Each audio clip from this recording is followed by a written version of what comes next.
Okay, so hello guys, this is Ayushi Goyal and I recently gave NEET 2025 और it was my first drop। तो मैं बताने वाली हूँ कि मेरी क्या क्या गलतियाँ हुई इस टाइम। तो वैसे तो मेरी गलतियाँ बहुत ज़्यादा थी, अनगिनत गलतियाँ करी हैं मैंने बट अभी मैं 3-4 बता देती हूँ जो मुझे याद है मेन मेन। ठीक है, सबसे पहली कि मैंने जो भी मॉक टेस्ट दिए उसको अच्छे से एनालाइज नहीं करा। ठीक है, और अच्छे से दिए भी नहीं एकदम सीरियस होके। मतलब कुछ दिए हैं, मतलब मोस्टली ही दिए हैं बट अच्छे से एनालाइज नहीं करा उन्हें मैंने। ठीक है, और मुझे लगता था भाई इतनी सिली मिस्टेक कौन ही करके आएगा नीट के पेपर में। और मैं वही सिली मिस्टेक्स करके आई हूँ नीट के पेपर में। मतलब मुझे आंसर्स आते थे और मैं गलत मार्क कराई हूँ। ठीक है, उसके बाद सेकंड कि मैंने अच्छे से बायो की एनसीईआरटी नहीं पढ़ी जो कि मुझे पढ़नी चाहिए थी। मतलब मैंने पढ़ी भी है 3-4 बार पर पता नहीं हमेशा कुछ ना कुछ उसमें छूट ही जाता है, हमेशा कुछ नई नई लाइन मिल ही जाती है। तो मुझे तो समझ नहीं आया ऐसा क्यों होता है पता नहीं, शायद सबके साथ ही होता होगा। तो एक तो ये कि मैंने एनसीईआरटी अच्छे से नहीं पढ़ी।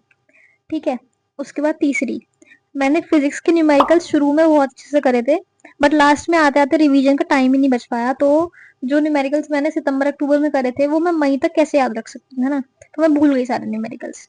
ठीक है, तो और फिजिक्स पे फिर मैंने लास्ट में आके एकदम होप्स छोड़ ही दी कि भाई फिजिक्स में तो कुछ हो ही नहीं सकता, क्योंकि यार फिजिक्स में तो न्यूमेरिकल्स ही आते हैं ना। बाकी जो दूसरी चीजें थ्योरी का थोड़ा सा पार्ट आता है वो कर लिया था मैंने। तो थोड़े बहुत ठीक भी हुए मेरे फिजिक्स में।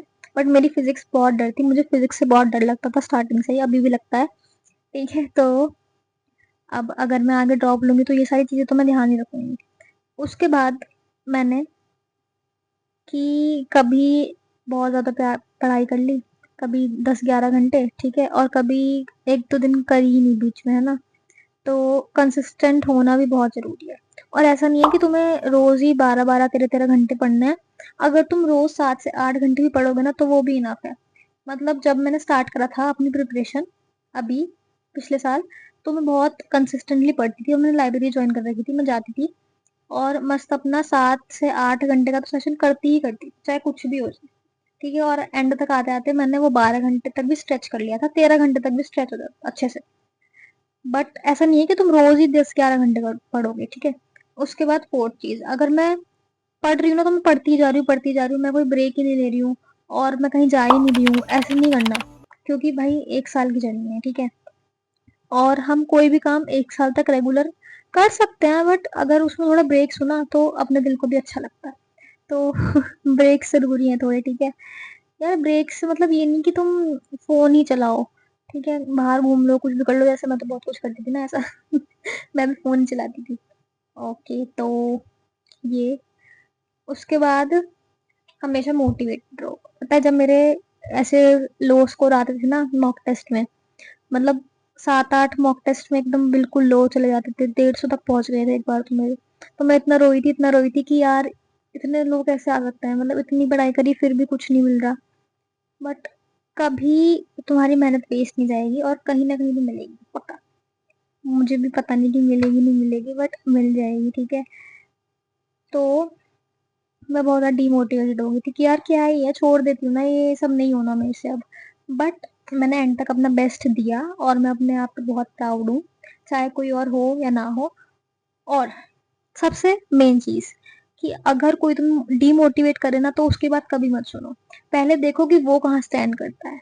अगर वो तुमसे ऊपर होगा ना तो वो तुम्हें कभी डिमोटिवेट नहीं करेगा। अगर वो चाहेगा कि तुम आगे बढ़ो तो वो तुम्हें कभी डिमोटिवेट नहीं करेगा, बट अगर वो चाहेगा तो तुम उससे पीछे ही रहो तो वो तुम्हें हमेशा डिमोटिवेट करेगा। और ऐसे लोगों को ब्लॉक कर दो, मैंने तो कर रखा है। मैं ऐसे लोगों से बात भी नहीं करती, मेरे को पसंद भी नहीं है। क्योंकि यार किसी की क्यों ही सुननी है, क्यों, अपने मन की करो। ठीक है, तो आज के लिए सब बहुत है। बाकी ये सारी फालतू की बातें करने के लिए मैं अलग से वीडियो बना दूंगी किसी दिन, अभी तो मैं यही बताने वाली थी। मॉक टेस्ट अच्छे से देना, बायोलॉजी अच्छे से पढ़ लेना, फिजिक्स के न्यूमेरिकल्स अच्छे से कर लेना, ऑर्गेनिक केमिस्ट्री को बिल्कुल फॉर ग्रांटेड मत लेना। अगर तुम उसे बेसिक से करोगे तो वो अच्छे से हो जाएगी। ठीक है, मेरे को भी हो गई थी बट मैं भूल गई। उसको रिवाइज करते रहना, 4-5 बार रिवाइज करना पड़ेगा, तब जाके वो तुम्हारे टिप्स हो जाएगी। तो प्लीज फॉर ग्रांटेड मत लेना, मैंने ले लिया था, मैं बाद में बहुत पछता रही थी क्योंकि वो बहुत स्कोरिंग होती है यार, और वो अगर तुम बेसिक से करोगे ना तो वो हो जाएगी। ठीक है, उसके बाद जो भी इम्पोर्टेंट चीज तुम्हें दिखे उसे एक चीज पे लिखना। मैंने लास्ट तक आते आते इतने शॉर्ट नोट्स बना लिए थे, इतने शॉर्ट नोट्स बना लिए थे कि मैं कंफ्यूज हो गई किससे क्या पढ़ूं, किससे क्या पढ़ूं। और सब अपनी अपनी ट्रिक्स होती हैं, तो लास्ट में आते थे इतनी कंफ्यूजन हो गई थी मेरे को, क्योंकि समझ ही नहीं आया कि मैं क्या क्या पढूं। ठीक है। और यार मोटिवेटेड रहो। अगर तुम कभी डिमोटिवेटेड फील करो ना, तो ऐसे लो मत फील करना कि यार नहीं कुछ नहीं हो रहा, कुछ नहीं हो रहा। कुछ ना कुछ होगा तुमसे, पढ़ते रहो बस तुम। ठीक है। और बस यही है। बाकी मैं और बातें और किसी वीडियो में करूंगी पक्का। बहुत बातें हैं मेरे पास। ठीक है, तो बाय।